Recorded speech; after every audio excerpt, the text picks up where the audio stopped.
नमस्कार. आवाज महाराष्ट्राचा या कार्यक्रमात आपलं मनापासून स्वागत. राजकारणामध्ये अतिशय वेगाने रोजच्या रोज बदल घडत आहेत, समीकरणं बदलत आहेत, युत्या होत आहेत, त्याचप्रमाणे माणसं या पक्षातून त्या पक्षात जात आहेत आणि आपल्याला आता रोजच्या विषयावर चर्चा करायची आहे. आजचा महत्त्वाचा विषय आहे तो महायुतीमधला ताणतणाव. या विषयावर आपण आज विविध प्रवक्त्यांशी, विविध नेत्यांशी, माध्यमातल्या विश्लेषकांशी बोलणार आहोत. पण त्याच्या आधी बघूयात आजच्या ठळक बातम्या, अर्थात हेडलाईन्स. निवडणुकांच्या तारखा उद्या 10 वाजता होणार जाहीर. 7 टप्प्यांमध्ये होणार मतदान. सहारा सुप्रीमो सुब्रत राय यांच्यावर सुप्रीम कोर्ट परिसरात शाईफेक. गरिबांचे पैसे खाल्ल्याचा राग, तर माफीनंतर पुढच्या सुनावणीपर्यंत राय यांना कोठडी. बिहारमध्ये काँग्रेसच्या हाताला आरजेडीची साथ. आघाडीबाबत आजच घोषणा होण्याची शक्यता, तर काँग्रेससोबत जाण्यास नितीश कुमारांचा नकार. गडकरींसोबतच्या गुफ्तगूनंतर मनसेच्या लोकसभा उमेदवारीबाबत संभ्रम. मनसे रिंगणात उतरणार की नाही, विरोधकांसह राजकीय विश्लेषकही पेचात. गडकरी राजभेटीमुळे उद्धव ठाकरेंची युती तोडण्याची धमकी. आवाज महाराष्ट्राचा मध्ये महायुतीतल्या ताणतणावाचा पंचनामा. लिटिल मास्टर सुनील गावस्करकडून टीम इंडियाची कान उघडणी. नीतिमत्तेवरच प्रश्नचिन्ह उभं केल्यानं क्रिकेट विश्वात खळबळ.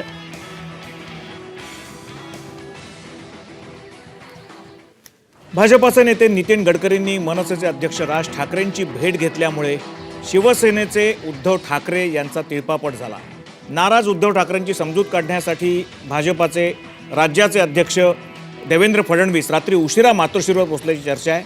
एवढंच नाही तर उद्धव ठाकरेंनी थेट युती तोडण्याची धमकी दिल्याचंही बोललं जात आहे. युतीतल्या कुरबुरी धुसफूस चव्हाट्यावर येण्याची ही पहिलीच वेळ नाही. मात्र महायुतीमध्ये वारंवार तणाव का निर्माण होत आहेत, हा खरा प्रश्न आहे. पाहूयात एक वृत्तांत. महायुतीत वारंवार तणाव का? महायुतीच्या नेत्यांची वक्तव्य संभ्रमासाठी?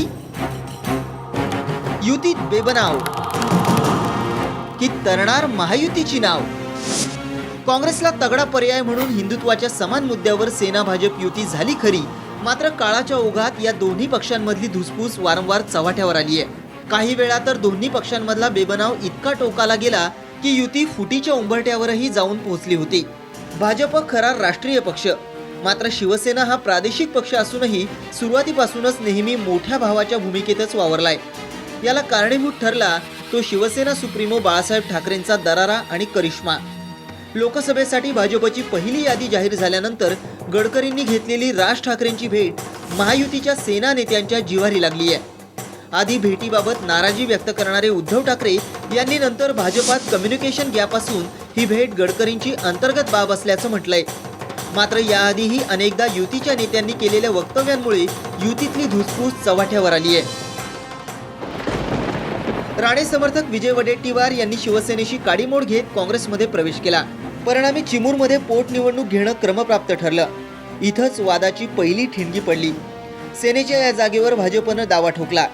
मात्र सेनेनंही आग्रही भूमिका घेतल्यानं युती तुटणार की काय अशी परिस्थिती निर्माण झाली होती. त्यानंतर मतदारसंघ पुनर्रचनेत खेड मतदारसंघ गायब झाला. त्यामुळे भाजपच्या गुहागर मतदारसंघावर रामदास कदम यांनी दावा केला. सेनेनं हट्टानं हा मतदारसंघ मागून घेतला खरा, पण भाजपच्या परंपरागत मतदारांनी सेनेला नाकारलं. परिणामी कदम पराभूत झाले. याच निवडणुकांच्या निकालाअंती युतीत भाजपचं पारडं शिवसेनेपेक्षा सरस ठरलं. त्यामुळे विरोधी पक्षनेते पदावर भाजपनं हक्क सांगितला. मात्र ते पद सोडायला शिवसेना तयार नव्हती. या मुद्द्यावरूनही या दोघांमध्ये बरीच वादावादी झाली. पुढे भाजप आणि मनसेची जवळीक कायम शिवसेनेच्या निशाण्यावर राहिली. राज्यात सेना भाजपा युती असताना नाशिक आणि पुण्यात मात्र जागा वाटपावरून युती तुटली. यावेळेसही गडकरी राजभेटीमुळे उद्धव ठाकरेंचा तिळपापड झाल्यानं त्यांनी थेट युती तोडण्याची धमकी दिल्याची चर्चा राजकीय वर्तुळात रंगली आहे. मतांच्या विभाजनाचा मुद्दा लक्षात घेतला तरीही मुळात सहयोगी पक्षाला विचारात न घेता गडकरींनी राज ठाकरेंना लोकसभेच्या आखाड्यात न उतरण्याचं साकडं घालावं हे युतीच्या धर्माला शोभत नाही. ब्युरो रिपोर्ट, साम टीव्ही. महायुतीमध्ये वारंवार असे तणाव का निर्माण होत आहेत, हा आपला आजचा विषय आहे चर्चेचा. आणि या चर्चेकरता जे आपले मान्यवर आज उपस्थित आहेत त्यांची आपण ओळख करून घेऊयात. सगळ्यात प्रथम संजीव साबळे.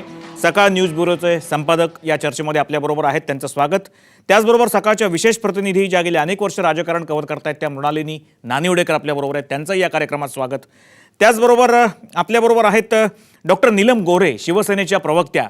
आजचा दिवस प्रचंड धावपळीचा, प्रचंड राजकारणाचा, गुंतागुंतीचा असा असून सुद्धा नीलमताईंनी आपल्याला वेळ दिलाय. नीलमताई, आपण इथे आलात त्याबद्दल आपले आभार. आम्हाला माहिती आहे आपल्याला अतिशय कमी वेळ आहे, पण त्या कमी वेळात आपण काही मुद्द्यांवर चर्चा करावी अशी अपेक्षा आहे.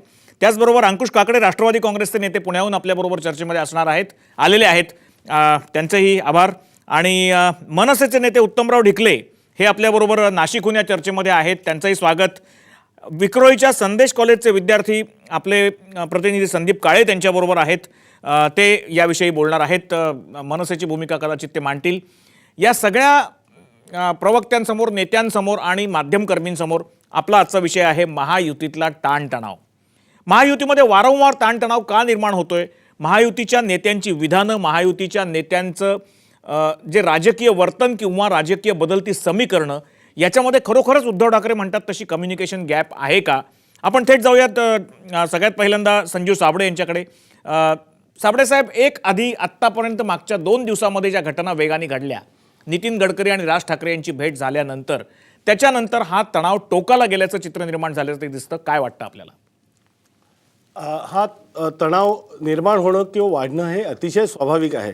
भारतीय जनता पक्ष आणि शिवसेना यांची पूर्वापार युती आहे. त्याच्यामध्ये आता नवीन काही पक्ष आणखीन मित्रमंडळी सहभागी झालेली आहेत. परंतु भाजपचा सुरुवातीपासूनचा जो प्रयत्न राहिलेला आहे की महाराष्ट्र नवनिर्माण सेनेला बरोबर घ्यावं, आणि तो जो मुद्दा आहे किंवा तो जो प्रश्न आहे तो शिवसेनेला अजिबात मान्य नाही आहे. महाराष्ट्र नवनिर्माण सेना हा जो पक्ष आहे हा शिवसेनेतनं फुटून बाहेर पडलेल्या मंडळींनी स्थापन केल्या असल्यामुळे शिवसेनेला मनसेची ॲलर्जी असणं किंवा मनसे मान्य नसणं हे अतिशय स्वाभाविक आहे. अशा स्थितीमध्ये नितीन गडकरींनी त्यांची राज ठाकरेंची भेट घेणं हे शिवसेनेच्या नेत्यांना जिव्हारी लागलं तर याबद्दल आश्चर्य वाटण्यासारखं त्याचं काही कारणच नाही आहे. एक तर नितीन गडकरींनी नंतर सारवासारव केली की ते चांगले मित्र आहेत, शरद पवार माझे चांगले मित्र आहेत, जयंत पाटील माझे मित्र आहेत. परंतु निवडणुकीच्या ऐन तोंडावर किंवा सगळी चर्चा चालू असताना मनसे उमेदवार उभं करेल किंवा नाही करेल अशा वेगवेगळ्या चर्चा असताना अचानकपणे नितीन गडकरींनी राज ठाकरेंची भेट घेणं हे आश्चर्य वाटण्यासारखं आहे. परंतु मला वाटतं केवळ त्याच्यामुळे शिवसेने आणि भाजप युतीमध्ये तणाव निर्माण झालं नसून भारतीय जनता पक्षामध्ये पण तणाव निर्माण झालेला आहे. भाजपच्या अनेक नेत्यांना नितीन गडकरींनी राज ठाकरे यांची या काळामध्ये या वेळेला भेट घेणं हे रुचलेलं दिसत नाही आहे. आपली शिवसेनेबरोबर मुळात युती आहे, मनसेबरोबर युती नाही आहे. मनसे जर बरोबर आलं तर आनंदाची गोष्ट आहे, पण हा शिवसेनेवर सोडलेला, त्यांनी भाजपने सोडलेला प्रश्न होता. अशा काळात नितीन गडकरींनी हे करणं हे मला वाटतं गोपीनाथ मुंडेंसारख्या नेत्यालाही मान्य झाल्याचं दिसत नाही आहे. भाजपच्या अनेक नेत्यांना ते मान्य नाही आहे. आणि भाजपमध्ये नितीन गडकरी आणखीन गोपीनाथ मुंडे असे जे पूर्वापार 2 गट आहेत ते पुन्हा एकदा उफाळून आलेले आहेत की काय असं हे जाणवत आहे. त्यामुळे आपण या मुद्द्यावर म्हणजे भाजपातल्या अंतर्गत कलहावर आपण थोडंसं नंतर येऊयात. आपल्याबरोबर नीलमताई आज आहेत, पण त्या पूर्ण वेळ थांबू शकणार नाही चर्चेपर्यंत असं आपल्याला सांगण्यात आलेलं आहे. नीलमताई, आपल्याकडे थेट येतो. मुळातच राज ठाकरे यांना लोकसभा न लढवण्याचं आवाहन करणं, आपलाच मित्रपक्ष असलेला किंवा आपला सहयोगी पक्ष असलेला भाजप हा आपल्याला विश्वासात न घेता करतो, हे युती धर्माला शोभणारं आहे का असा प्रश्न आपल्याच नेत्यांनी विचारलेला आहे. काय भूमिका आहे आपली यामागे? मला असं वाटतं की उद्धवजींनी एक्झॅक्टली काय शब्दामध्ये प्रश्न विचारला किंवा काय आक्षेप घेतलेत हे तुम्ही त्याचा अंदाज बांधू शकता, परंतु तसंच्या तसं ते आहे का नाही याच्यावरती मी काही बोलू शकत नाही. कारण ते पक्षांतर्गत 4 भिंतीच्या आत झालेल्या चर्चा आहेत. मी अशा तुम्हाला माहिती आहे की शिवसेनेच्या शिस्तीमध्ये आम्ही तुमच्याकडे येऊन लोकांमध्ये, काल मी सुद्धा तुमच्या वाहिनीवर बोलत असताना बोलले होते, आणि मला वाटतं तुमचीच वाहिनी एक पहिली आहे की सगळ्यात प्रथम संध्याकाळचा हा लवकरचा शो असल्यामुळे तुमच्याकडे त्याच्यावर चर्चा झाली होती. मला असं वाटतं की एक तर नितीन गडकरी हे भारतीय जनता पक्षाचे मोठे नेते आहेत. शिवसेना, भारतीय जनता पक्ष हे आमच्या विरोधी पक्षाचे, विधान परिषदेत सुद्धा ते नेते होते, भाजपचे अध्यक्ष होते, आणि म्हणून त्यांनी एरवीच्या काळात कोणी कोणाला भेटणं किंवा या गोष्टी चालत असतात. दुसरं नाशिक, तुम्हाला मी एक दुरुस्त करू इच्छिते की तुम्ही जे सुरुवातीचं निवेदन केलं त्याच्यात असं म्हटलं की पुणे आणि नाशिकमध्ये युती तुटली. तर नाशिकमध्ये युती शिवसेना भाजपची तुटली होती हे खरं आहे. पुण्यामध्ये युती तुटली हे भारतीय जनता पक्ष आणि शिवसेना कोणीच म्हणणार नाही असं मला वाटतं. कारण काही जागांवरची कुरबुर जर का सोडली हो. तर भारतीय जनता पक्ष आणि शिवसेना आम्ही एकत्र पुण्यात आणि पिंपरी चिंचवडमध्ये लढलो आणि त्याच्यामध्ये नंतर सुद्धा अगदी महापौर उपमहापौरांच्या निवडणुकीत सुद्धा शिवसेना भाजप यांनी एकमेकाला मतदान केलेलं आहे. मला जे स्मरतंय त्याच्यामध्ये त्यावेळेला सुद्धा की राष्ट्रवादीचा महापौर होऊ नये पुण्यामध्ये आणि विरोधी पक्षनेतापद वेळ पडली तर काय करायचं मग आता म्हणून सुद्धा त्यावेळेला सुद्धा भारतीय जनता पक्षाचे तेव्हा अध्यक्ष विकास मटकरी होते पुण्याचे. त्यांनी सुद्धा सातत्याने प्रयत्न केले होते, परंतु मनसेनी मतदान जे आहे ते राष्ट्रवादीच्या संदर्भामध्ये त्यांची भूमिका वेगळी राहिली. त्याच्यानंतर सुद्धा मनसेशी काही वेळेला कल्याण डोंबिवली असेल, नाशिक असेल, ठाणं असेल या ठिकाणी किमान वर्किंग रिलेशन होऊ शकतायत का हा प्रयत्न शिवसेना मनसे यांच्या दोघांकडूनही झालेला आहे. म्हणजे असं नाही आहे भाग की शिवसेना आणि मनसे यांचा कुठल्याच पद्धतीचा संवाद झाला नाही किंवा असं काही नाही. दुसरं तुम्ही हेही जाणता आहात की राजकीय प्रश्न वेगळे आणि युती वेगळी आणि वैयक्तिक संबंध वेगळे आणि म्हणून मोठ्या साहेबांचं ऑपरेशन झालं, मोठ्या साहेबांच्या संदर्भात एवढी मोठं दुःखद प्रसंग घडला, उद्धव साहेबांचं ऑपरेशन झालं, राज ठाकरे आले, सगळ्यांनी ते समजून घेतलं. तो विषय त्या अर्थाने तिथे त्यापुरता तो वेगळा आहे आणि त्याच्यामुळे आम्ही कोणीतरी शिवसेना म्हणजे क्रूर कर्मा लोक आहेत आणि त्यांना काही कशाचं देणं घेणं पडलं नाही असा भाग नाही हे मला पहिल्यांदा सांगायला पाहिजे. दुसरं मी आपल्याला सांगेन की निवडणुकीच्या तोंडावरती नितीन गडकरींनी आज राज ठाकरेंना आवाहन केलं समजा आणि राज ठाकरेंनी ते मान्य केलं. तो करणं न करणं त्यांच्या पक्षाचा अंतर्गत प्रश्न आहे, पण मला पुढे जाऊन असं वाटतं की असं आवाहन नितीन गडकरींना त्यांना करावं असं वाटलं. पण नितीन गडकरींनी त्यांच्या पद्धतीने एक काही पाऊल पुढे टाकलंय. प्रश्न कुठे येतोय, शिवसेना आणि भाजपची जी महायुती आहे त्याच्या संदर्भामधला जो मतदार आहे तो मतदार वेगवेगळ्या प्रकारचा मतदार जोडला जातोय आणि त्या मतदारामध्ये शेतकरी संघटना, RPI, त्याच्यानंतर जानकर हे सगळे लोक पण बरोबर आहेत. आता त्या लोक प्रत्येक जण काही झालं की मग त्याच्यावर त्यांच्या प्रतिक्रिया येतात वगैरे हे सगळं सुरू होतंय काय माहितीये का की शिवसेनेचं आणि भाजप आणि आमच्या पाचही पक्षांचं नुकतंच गोरेगावला शिबिर झालं. 16 तोंडाचं भ्रष्टाचाराचं स्वरूप असणारा रावण आम्ही जाळला महाराष्ट्रभर सगळीकडे. आता हे झाल्यावरती परत त्याच्यामध्ये मतदारांच्या मध्ये वेगळ्या कारणाने जेव्हा चर्चा सुरू होते ना त्यावेळेला पक्षप्रमुख उद्धवजी ठाकरे यांना त्याची कन्सर्न वाटणं, चिंता वाटणं किंवा त्या संदर्भात त्यांच्या मनात प्रश्न उभं राहणं हे अगदी योग्य आहे असं मला स्वतःला वाटतं. दुसरं मी असं म्हणेन की कुठलाही पक्ष जो असतो ना त्याचं काही एक धोरण ठरलेलं असतं. त्याप्रमाणे भारतीय जनता पक्षाचे देवेंद्र फडणवीस, गोपीनाथ मुंडे अनेकांनी प्रयत्न केले की मनसे बरोबर यावी. तुम्हाला आठवत असेल की एकेकाळी संभाजीनगरलाही गोपीनाथ मुंडेंनी जाहीर आवाहन केलं. प्रश्न असा आहे की त्याच्यानंतरच्या काळामध्ये वारंवार महाराष्ट्र नवनिर्माण सेनेनी स्वतःची भूमिका काय आहे ती या बाबतीत स्पष्ट केलेली नाहीये. ते बहुतेक मला असं वाटतं की स्वतंत्र लढण्याच्या संदर्भात त्यांचा आत्तापर्यंत विचार होता.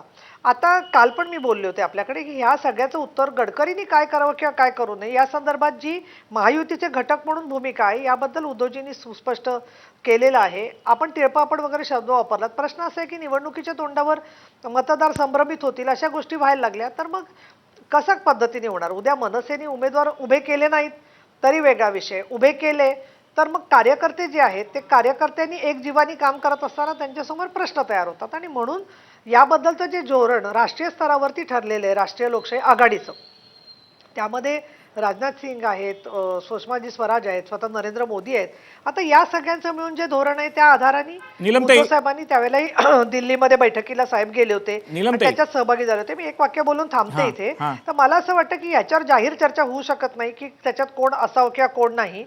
त्याबद्दलची चर्चा राष्ट्रीय लोकशाही आघाडीच्या घटकांमध्ये वारंवार झालेली आहे आणि त्याबद्दल शिवसेनेची आणि उद्धवजी ठाकरे यांची भूमिका सुस्पष्टपणाने भारतीय जनता पक्षाच्या नेत्याला चांगली माहिती आहे. बरोबर आहे. अशा वेळेला हे का घडत असावं याच्याबद्दल विचारणा केली असेल असं मला वाटतं. नाही, मला बरोबर ही विचारणा झाल्याचंही सगळ्यांना लक्षात आलेलं आहे. सामनामधल्या लेखांमधूनही ते क्लिअर होत आलेलं आहे.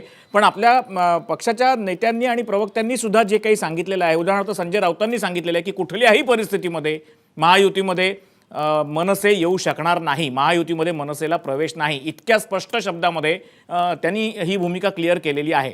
तर असं असताना ती पक्षाची अधिकृत भूमिका मानायची की नाही? मी कुठे नाही म्हटलं.